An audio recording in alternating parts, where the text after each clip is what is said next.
talvez você e eu, a gente mede os milagres, né?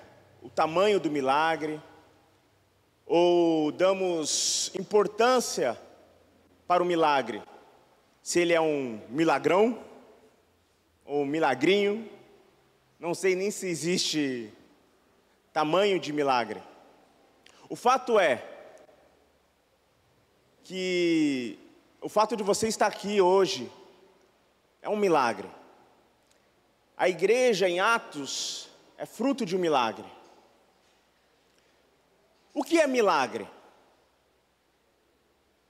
Milagre é toda intervenção de Deus na sua vida ou na humanidade. É uma intervenção. É algo que estava indo para um caminho, para uma direção, e aí existe uma intervenção de Deus. E aquele caminho se torna diferente. Aquele caminho se torna um outro caminho. Passa a ter uma outra realidade. Isso é um milagre. Uma intervenção divina na sua e na minha vida. Milagre. Eu costumo dizer assim para os meus amigos, assim da onde eu nasci, ou algumas pessoas que eu conto um pouco da minha história, da minha infância, eu te falo que eu sou um ponto fora da estatística. Porque 100%, incondicional, todos os meus amigos de época de adolescência estão em um caminho bem diferente do meu, mas bem diferente mesmo. Quando eu vou para minha mãe em São Paulo, ali na zona sul de São Paulo, eu tenho que entrar na rua com os vidros abaixados, para eles identificarem quem são, quem está dentro do carro. E alguns lembram, é o Ronaldo. Em outras palavras, pode deixar passar, graças a Deus. E aí, alguns meses, foi no aniversário da Alice, em outubro, um colega de escola, ele levou a minha sogra até a casa da minha mãe, porque era o aniversário ali da Alice. E essa pessoa que levou a minha sogra, eu conheci ele no primário, enfim, até a oitava, quinta série, não sei até onde ele estudou. E a gente jogou bola junto, enfim, e ele quis falar comigo. Ele apareceu lá, a gente se falou, a minha filha estava do lado. E é um outro dialeto, é um outro idioma que você tem que se comunicar. Eu lembro que minha filha do lado, assim, olhando assim, tipo assim, o que vocês estão falando, né? Falando que já pagou o que tinha que pagar, que agora está trabalhando na feira, né, que é difícil sair desse mundo, né, e ele não conhecia o Eric, né, fiz questão de chamar o Eric, apresentar o Eric para ele. É um outro caminho. Milagre é uma intervenção divina na sua vida. E aí eu me converti, e o primeiro milagre que eu vi na minha família na verdade foi minha irmã que se converteu. E foi um milagre, porque ela tinha um problema de saúde e ela foi curada numa célula feita numa garagem. E ela foi curada instantaneamente, fisicamente falando. E ela volta para casa com uma cura, com um milagre. Ninguém tocou nela, ninguém falou com ela, ninguém explicou para ela o que é um milagre. Ela simplesmente teve uma intervenção na vida dela e ela voltou para casa diferente, testemunhando aquilo que a intervenção fez na vida dela, essa intervenção divina. Isso mudou a história de uma família, de alguns amigos, de algumas pessoas. Se você olhar os milagres, seja o primeiro milagre que o pastor trouxe há 2 semanas atrás, 3 semanas atrás, sobre transformar água em vinho, sobre o milagre que o Bruno Paixão como sobrenome, trouxe semana passada. Mas no dia da ceia foi que o pastor trouxe a palavra sobre a transformação, o primeiro milagre de Jesus num casamento, numa festa, transformando água em vinho. Entre todo aquele texto, em todo aquele ensinamento, eu compartilhei com alguns irmãos ali embaixo, do Comuna Kids, para eles tomarem a ceia, e veio direto no meu coração, né? O milagre é para a multidão. Foi essa palavra que eu dei para eles. Existe um padrão em todos os milagres de Jesus, nos 4 evangelhos. O milagre é para a multidão. Muitos receberam o milagre de Deus e não seguiram a Jesus. Não é hoje, se acontecesse um milagre aqui de um cego voltasse a ter visão, seria já um choque nessa comunidade, não? Imagina uma experiência dessa para a pessoa, mas isso não é uma garantia do seu coração se inclinar para Deus ou não. Hoje buscamos milagres, coisas sobrenaturais, coisas que não explicamos, mas criticamos, cobramos. Mas isso nunca foi uma inclinação do coração do homem para com Deus, o milagre. Queremos, quem já teve uma oração respondida aqui? Isso é um milagre. Amém? O tema de hoje, cego de Betsaida. Isso está lá em Marcos 8. Abra sua Bíblia. Em Marcos 8.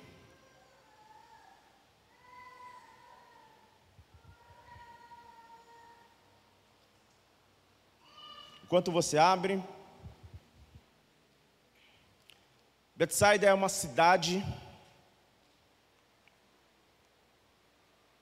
muito próxima. Quando Jesus faz esse milagre em Betsaida, fica ali perto de Cafarnaum. Se você abrir o mapa, assim, se você já teve curiosidade de abrir o mapa dos tempos bíblicos, é como se fosse um bairro.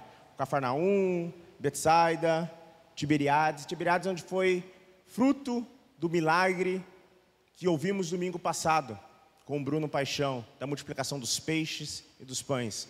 Ou seja, provavelmente, entre uma cidade e outra dá 20 minutos. Provavelmente, as pessoas que estavam em Betsaida foram beneficiadas pelo alimento, pelo milagre que aconteceu naquela outra cidade. Diz assim, Marcos 8, verso 22. Eles foram para Betsaida, Jesus e os discípulos. Aliás, alguns dos discípulos eram dessa cidade. Filipe, André, com certeza, talvez mais um dos discípulos eram dessa cidade. Então os discípulos eram conhecidos ali. Aliás, Jesus era bem famoso nessa cidade. Ele vivia ali naquela aldeia.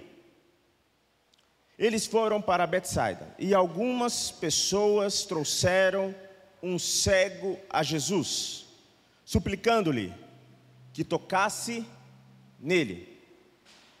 Verso 23. Ele tomou o cego pela mão e levou para fora do povoado. Depois de cuspir nos olhos do homem, impor-lhe as mãos, Jesus perguntou: você está vendo alguma coisa?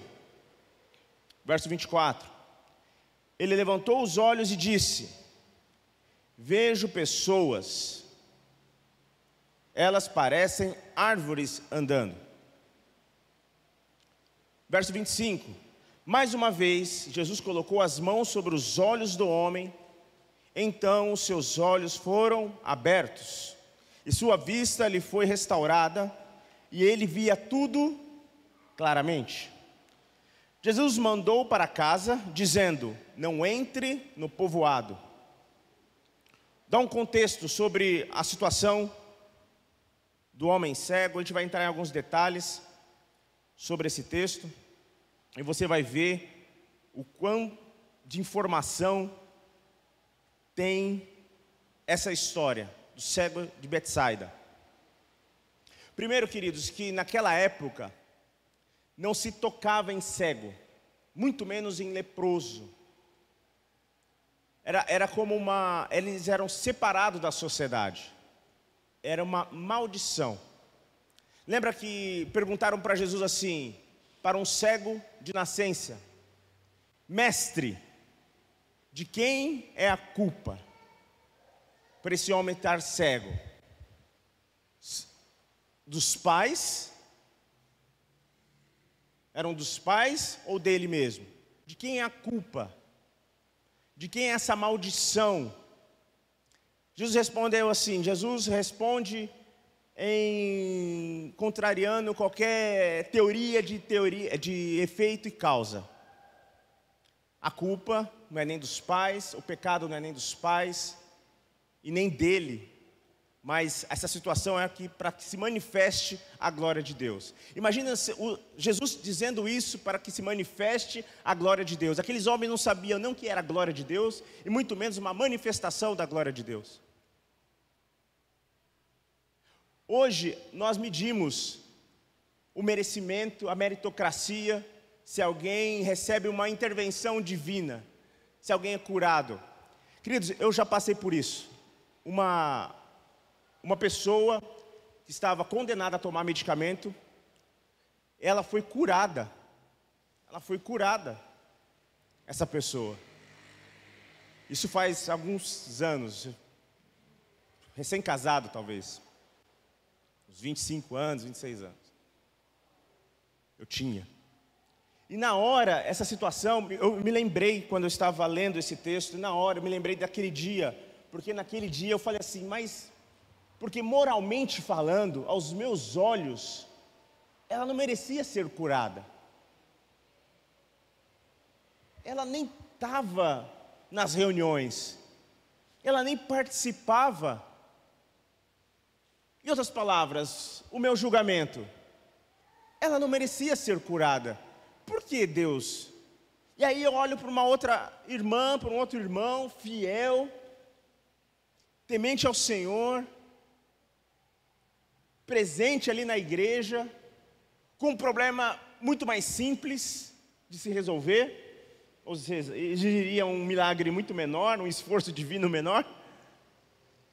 E aquela pessoa estava passando por aquilo por anos, e a outra pessoa, com o meu julgamento puro e perfeito, não mereceria ser curada. E foi curada, porque eu falei assim, eu não acredito, não é possível.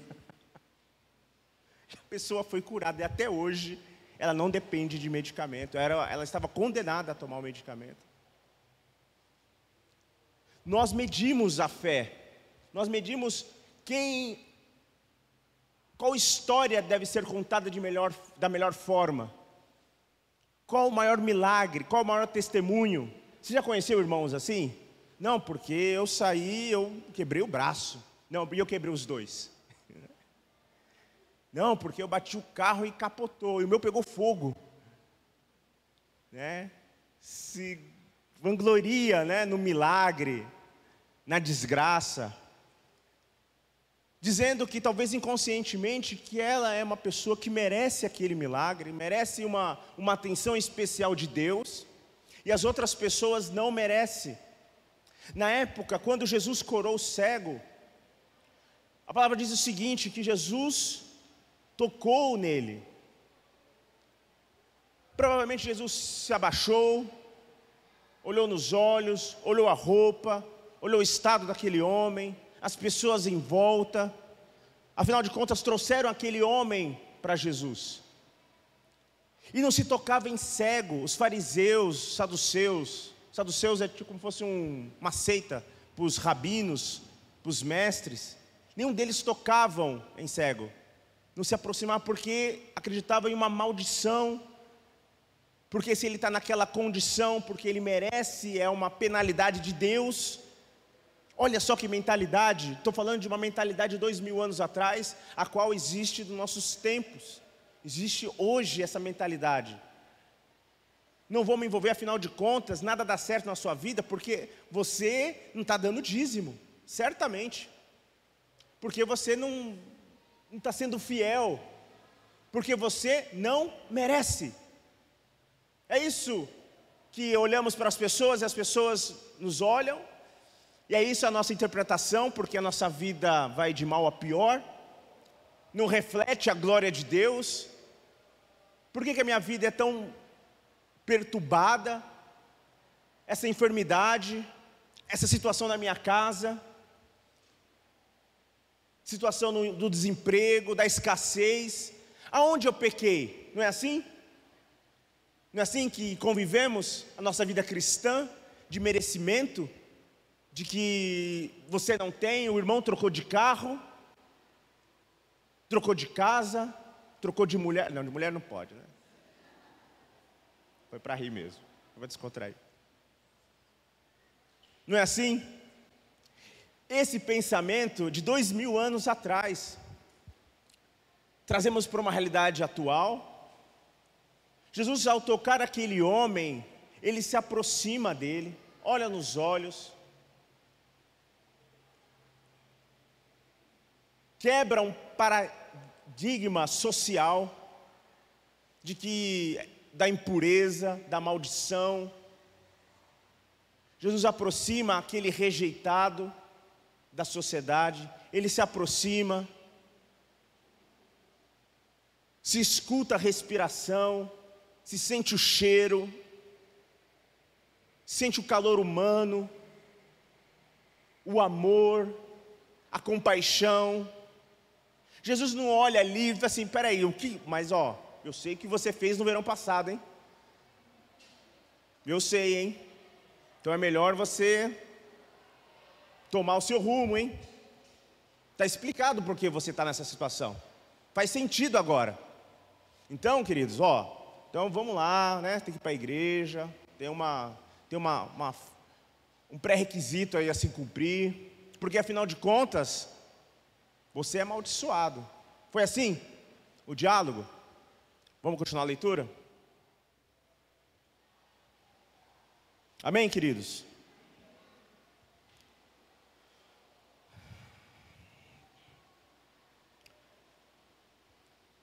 Suplicando, verso 1, eles foram para Betsaida, e algumas pessoas trouxeram um cego a Jesus, suplicando-lhes que tocasse nele. Verso 23, ele tomou o cego pela mão e levou-o para fora do povoado. Essa parte eu fiz questão de pesquisar. Provavelmente, ele estava próximo a um templo judaico, que ficava geralmente no centro do povoado, da cidade. Do centro da cidade até fora, dava uns 25 minutos caminhando, provavelmente. Jesus pegou aquele cego pela mão e andou 25 minutos. Vamos colocar 25 minutos? Meia hora? Meia hora andando até fora de Betsaida. Qual será que foi o papo de Jesus com aquele cego? Com os discípulos? Com os homens que trouxeram o cego para Jesus? Jesus guiando o cego pelas mãos, talvez pelo braço. Meia hora, 25 minutos de tensão. Imagina o cego. O que você vai fazer, Jesus? Para onde nós estamos indo? Vou te levar para fora. Para quê? Os discípulos, mas por que essa caminhada? Está sol, estava na sombra. Aliás, ele já veio andando, sei lá quantos tempo ele veio andando, porque trouxeram um cego até Jesus, e Jesus faz ainda dar uma caminhada ainda maior talvez. Por meia hora, 25 minutos, Jesus com aquele homem, andando, conversando. Que tipo de conversa que você acha? Imagina. Que tipo de conversa que Jesus teve com aquele homem? Jesus tomando ele pela mão, passando por todas as pessoas, e as pessoas olhando para Jesus e para aquele homem amaldiçoado, que não poderia tocar. pedindo licença para as pessoas, porque afinal de contas ele está conduzindo um cego, talvez tropeçando em alguma coisa, subindo degrau, descendo. Jesus, por meia hora, segura a mão daquele homem, atravessa toda aquele bairro, sendo questionado, talvez, criticado, caluniado. Verso 23, ele tomou o cego pela mão e levou para fora do povoado.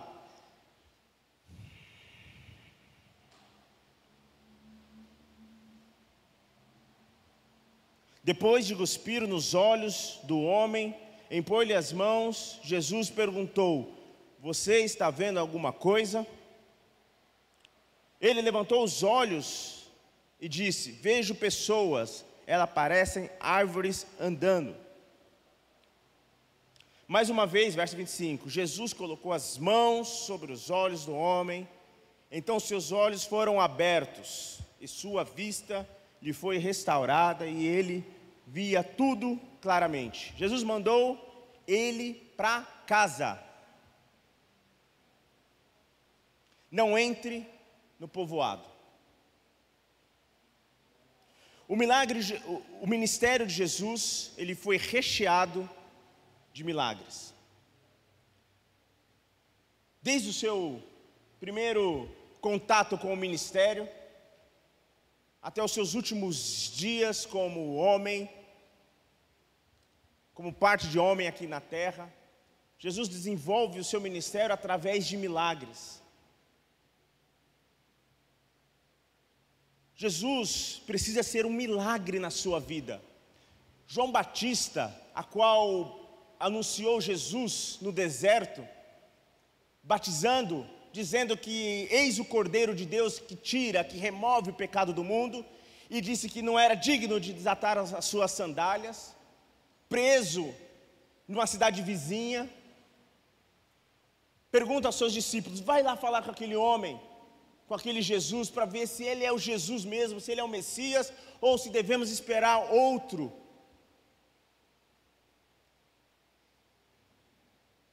Aí Jesus é questionado, João Batista veio perguntar se você é o Messias mesmo. Tem um texto que Jesus se levanta, cura 2, 3 cegos em sua volta, e vira para ele e diz assim, vá João, e fale o que vocês acabaram de ver.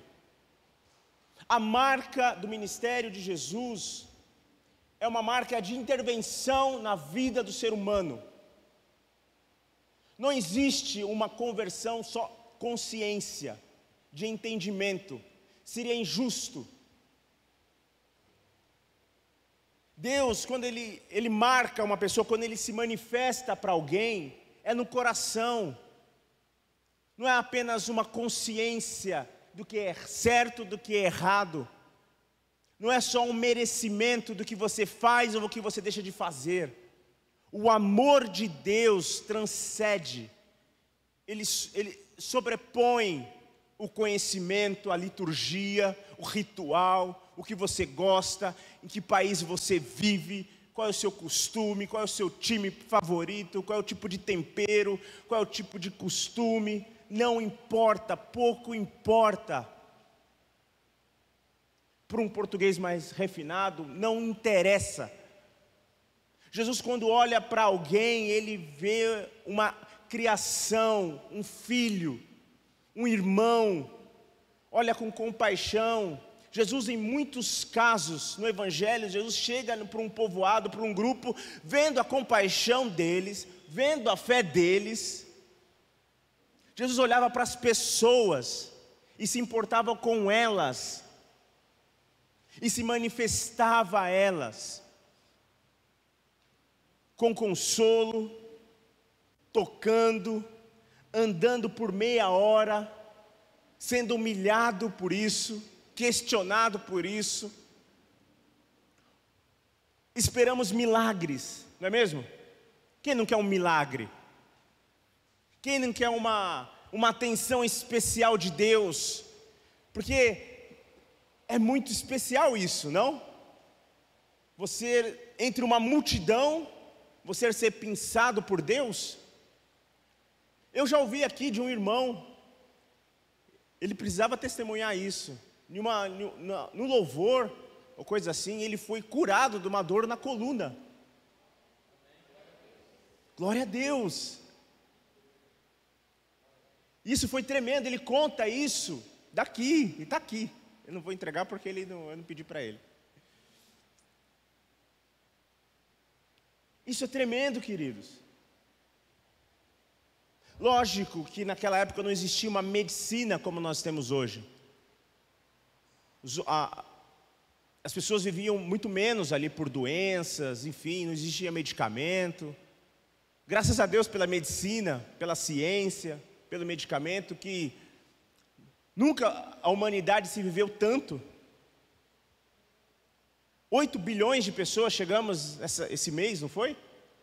8 bilhões de pessoas, escute, 8 bilhões de pessoas, e Jesus olha para você e muda a sua história, o rumo de uma intervenção de amor, de cuidado, de um toque. Entre 8 bilhões de pessoas, aqui em Sorocaba, no Brasil, na periferia do mundo, no interior de uma capital, 700 mil habitantes, Deus olha aqui para você, está interessado na sua vida, de ter uma intervenção na sua história, de trazer um outro rumo, de sair da liturgia, de sair do merecimento, de sair do que eu sou amaldiçoado, não, porque é minha família, porque os meus pais, porque é minha mãe, porque meus parentes. Chega desse pensamento de 2000 anos atrás. Que evolução é essa? De um pensamento de fariseu. Amém? Amém? Glória a Deus, Deus é bom. Algumas coisas que eu anotei. Betsaida chama lugar de pescaria. Como eu disse, foi onde Jesus realizou os milagres de peixe e pão, Tiberíades, que é uma cidade vizinha, 10, 15 minutos. A fama de Jesus era grande ali. Alguns discípulos, como eu disse, eram daquela cidade.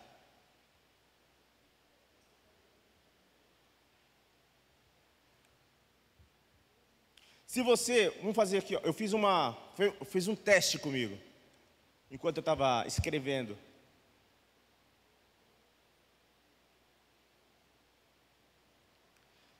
Se eu te perguntar assim, ó,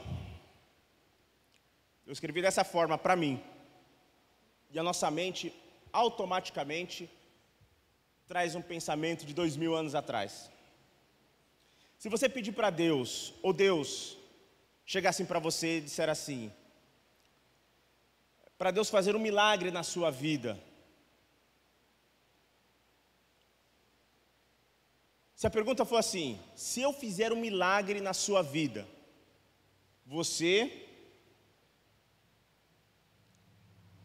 Deus chega assim para você, deixa eu melhorar a pergunta, vou fazer um milagre na sua vida, vou fazer um milagre na sua vida. A primeira coisa que você vai fazer ou pensar é que eu não mereço, e talvez a segunda, por quê? Porque você vai julgar automaticamente que você não merece, porque eu não sou digno desse milagre, afinal de contas, meu irmão do lado merece esse milagre, porque a família dele tem um problema maior. Jesus perguntar hoje para você, qual milagre que você quer na sua vida? Parece uma pergunta retórica, clichê, de que algo muito subjetivo, muito abstrato. Milagre, Deus perguntar isso para mim. Poxa, está tão distante isso, é tão desconhecido o milagre, eu nunca vi, nunca experimentei. É só a minha conversão, é só uma situação em casa. Você mesmo disse hoje que você já teve uma oração respondida. Porque às vezes pensamos num milagrão, num milagrinho, Não é mesmo? Quer ver um milagre? Um milagre poderoso? Um pai orar com o filho todas as noites. Olha que milagre. Poderoso. Um pai orar com a filha todas as noites. Uma mãe orar com a filha, com o filho, todas as noites. Isso é um milagre. Isso é uma intervenção na história daquela criança. Quer ver outro milagre? O casal, na família, olhar nos olhos e dizer, eu te amo. Isso é um milagre. Poderoso. De uma grande manifestação de Deus. Extinto nos dias de hoje. Quer ver um milagre? Eu fiz esses dias, simples, fácil de resolver. Em uma reunião, aí deu um intervalo, tinha uma pessoa online, desconectou, ficou todo mundo meio de bobeira. Estava todo mundo com um cafezinho, eu levantei para pegar um café, falei, vou pegar um café. Aí eu virei para uma pessoa, você quer um café? Eu trago um café para você. Todo mundo da mesa olhou para mim, assim, como assim? Vai trazer um café para essa pessoa? Como que você gosta? Pouco açúcar? E fui buscar o café. E o zum, zum, zum. Eu saí, só um zum, zum, zum. Eu fiquei mal, falei, poxa, eu tô ruim assim, né? As pessoas não esperavam isso de mim. Mas a pessoa depois me agradeceu. E é um milagre. Isso é um milagre, queridos. Tocar em alguém, andar com uma pessoa por meia hora, uma pessoa desconhecida, que veio por interesse, talvez, você tirar meia hora do seu tempo, que não estava na sua agenda, para resolver um problema de uma outra pessoa que vai te abandonar, não vai nem te seguir, que não vai nem saber do seu sobrenome, talvez não vai nem te agradecer, e nunca mais você vai encontrar com ela. Isso é um milagre. Esperamos que o fogo caia do céu, né? Que o teto desça, que o piso, que o chão suba. Não é mesmo?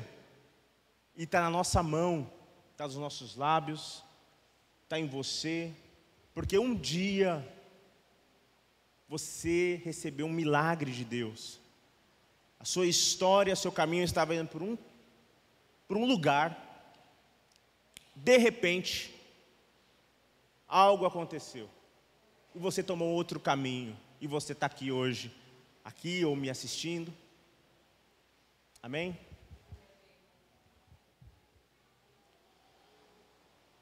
Amém.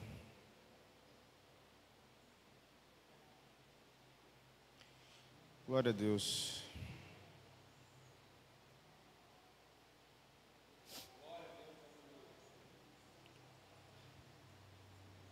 Verso 23, vamos ler novamente. Ele tomou o cego pela mão e levou-o para fora do povoado.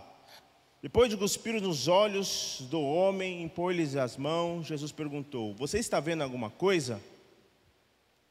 Na parte B aqui desse verso, depois de cuspir nos olhos do homem.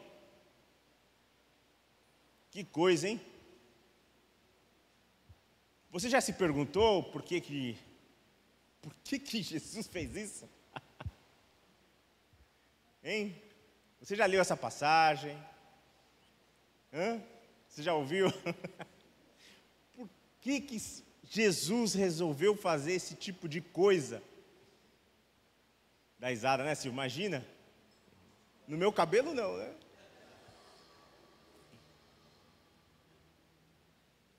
Só teve esse mais 2 casos registrados nos evangelhos que o Senhor Jesus fez isso. Curou um surdo, um gago, talvez a Bíblia não é tão clara. E uma outra vez que ele cuspiu no chão, fez um lodo, fez um barro e colocou nos olhos de um cego.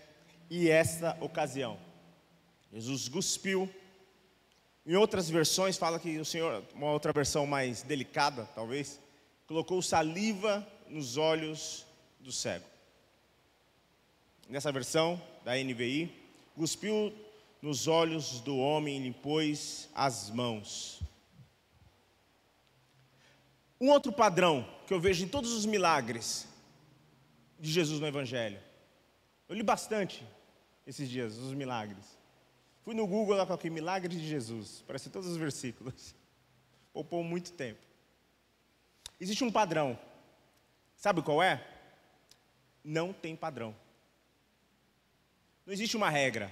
Eu acho que foi genial. Porque aí não existe 7 passos para um milagre, 7 maneiras para fazer um milagre. Venha receber o seu milagre. Porque se você passar por essa porta, dar 3 pulinhos e fazer uma figa, e aí você vai receber o seu milagre. Não existe. Não existe uma forma, um modelo, um formato para que Deus se manifeste na sua vida. O meu milagre foi totalmente diferente do seu. E o seu foi totalmente diferente do dela, que foi diferente deles, da sua família, da família do pastor, da pastora. São histórias diferentes. E o mesmo milagre. O mesmo milagre, o mesmo Deus se manifestando.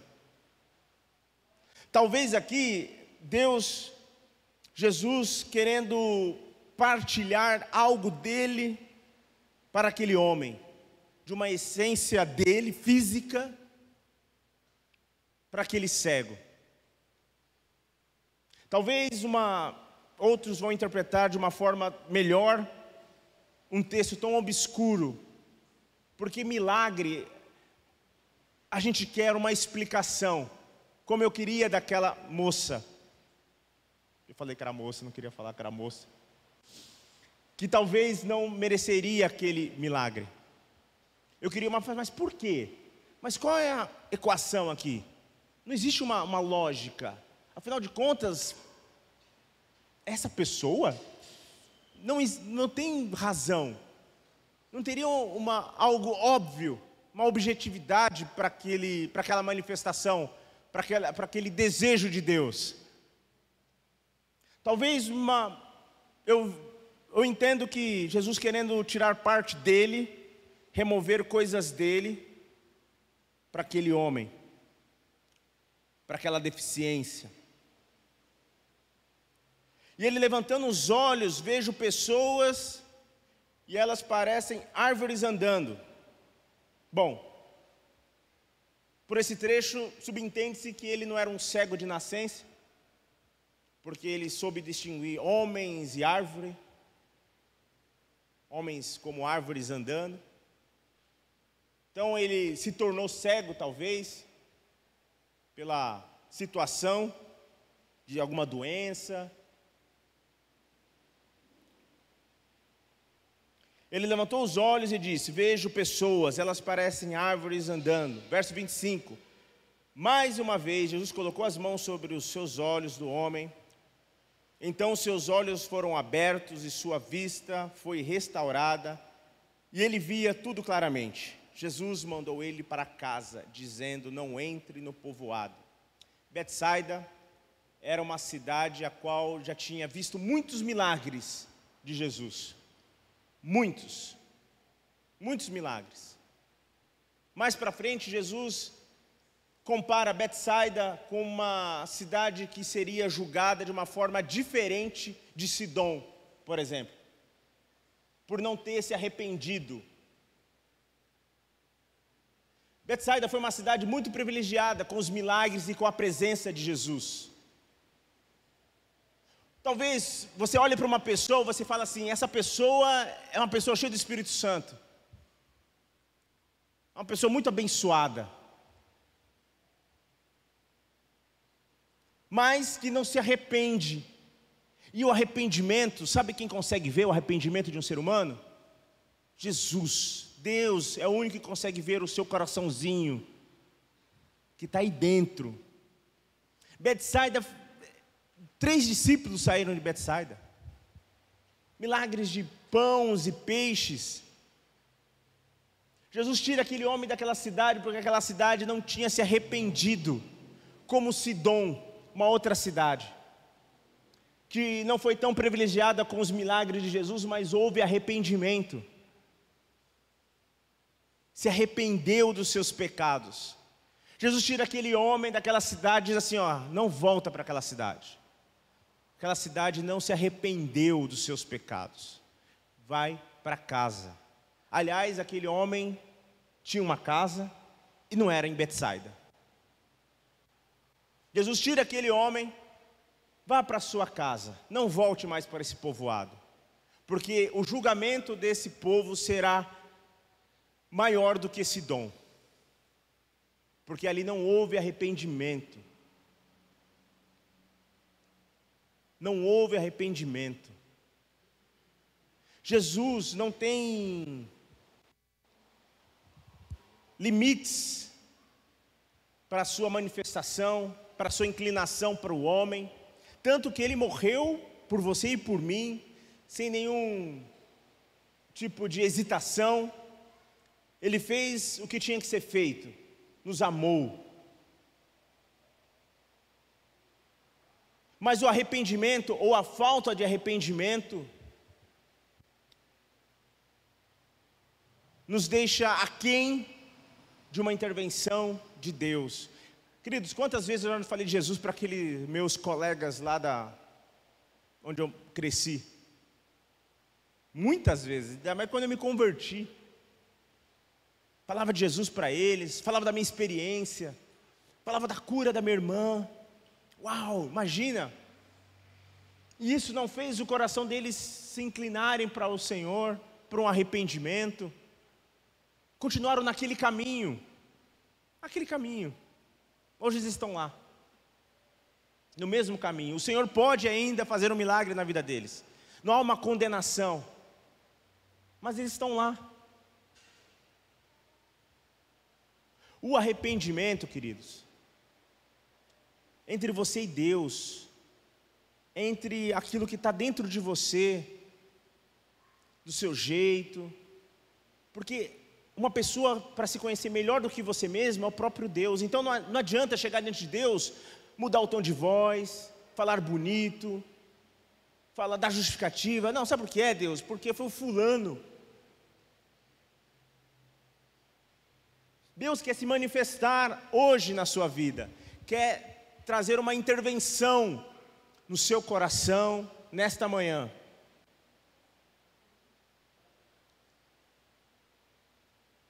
Sidom será julgado de uma forma mais branda do que Betsaida. Que o Senhor te remova de Betsaida, traga para fora, te cure e você volte para casa. Amém? Vamos nos arrepender? Vamos tirar essa consciência de 2000 anos atrás, do merecimento, essa coisa na nossa cabeça da liturgia, da religião, do que eu faço, do que eu não faço. Isso é uma bobagem. Isso te impede de receber o milagre. Tira isso da sua cabeça, que não existe merecimento, existe arrependimento. Até rimou. Amém? Põe a mão no seu coração. Eu queria que você gastasse um tempinho, temos alguns minutos. Eu não vou orar aqui no microfone, eu quero respeitar, não atrapalhar a sua voz para você mesmo nessa oração.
Teus olhos revelam que eu nada posso esconder, que não sou nada sem ti, ó fiel Senhor. Tu sabes de mim, quando sondas meu coração, eis que tudo podes ver bem dentro de mim. Leva minha vida a uma só verdade, e quando me sondas, nada posso ocultar. Eu sei que a tua fidelidade leva minha vida mais além do que eu posso imaginar. Eu sei que não posso negar que os teus olhos sobre mim me enchem da tua paz. Sei que a tua fidelidade leva minha vida mais além do que eu posso imaginar. Fiquem de pé, queridos, por favor. Eu sei, Adora ao Senhor. que não posso negar Adora ao Senhor. que os teus olhos sobre mim me Aleluia. enchem da tua paz. Aleluia, Senhor. Sobre mim me enchem da tua paz. Aleluia. Em Mateus 11, achei o verso que diz sobre a cidade de Betsaida. No Mateus 11, 21. Ai de você, Corazim, ai de você, Betsaida, porque se os milagres que foram realizados entre vocês tivessem sido realizados em Tiro e Sidom, há muito tempo elas se teriam arrependido, vestido roupas de saco e cobrindo-se de cinza. Mas eu lhe afirmo que no dia do juízo haverá menor rigor para Tiro e Sidom do que para vocês de Betsaida. Isso está em Mateus 11, 21.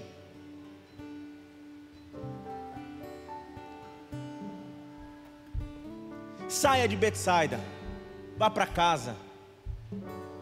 O Senhor está te tirando de Betsaida.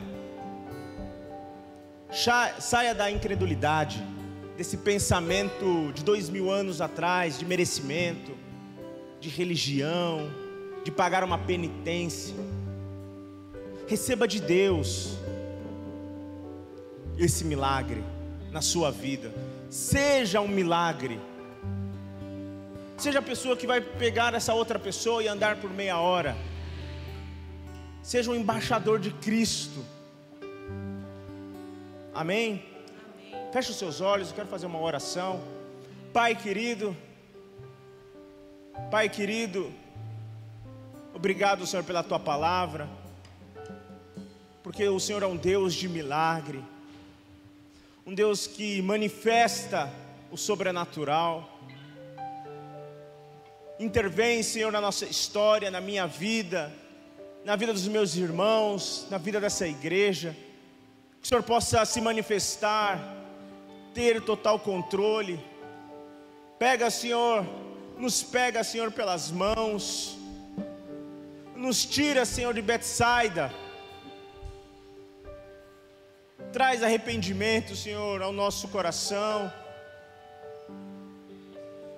Consciência, Senhor, daquilo que somos e que fazemos. Abra, Senhor, a nossa vida. Estamos abertos, Senhor, para voltar para casa e não olhar para trás, Senhor, não olhar para Betsaida. Pai, em nome de Jesus, na vida dos meus irmãos, que cada um aqui possa ser uma parte desse milagre, que eles possam experimentar, Senhor, a sua intervenção, uma intervenção divina dos céus. Se alguém aqui está com uma dor física, Senhor, Pai, em nome de Jesus, remove essa dor, remove essa enfermidade. Pai, uma dor, Senhor, na consciência, uma dor, Senhor, emocional, uma dificuldade, Senhor, física, que o Senhor possa trazer a sua manifestação neste lugar. Pai, em nome de Jesus, tenha liberdade no nosso meio, na vida dos nossos irmãos, abra uma porta de emprego, uma oportunidade, Senhor. Em nome de Jesus, traga-nos, Senhor, um cego, para que possamos estender as nossas mãos também, ser este agente, Senhor, de milagre na vida de muitos. Pai, obrigado pela Tua palavra, que nos anima, nos exorta, em nome de Jesus, Pai,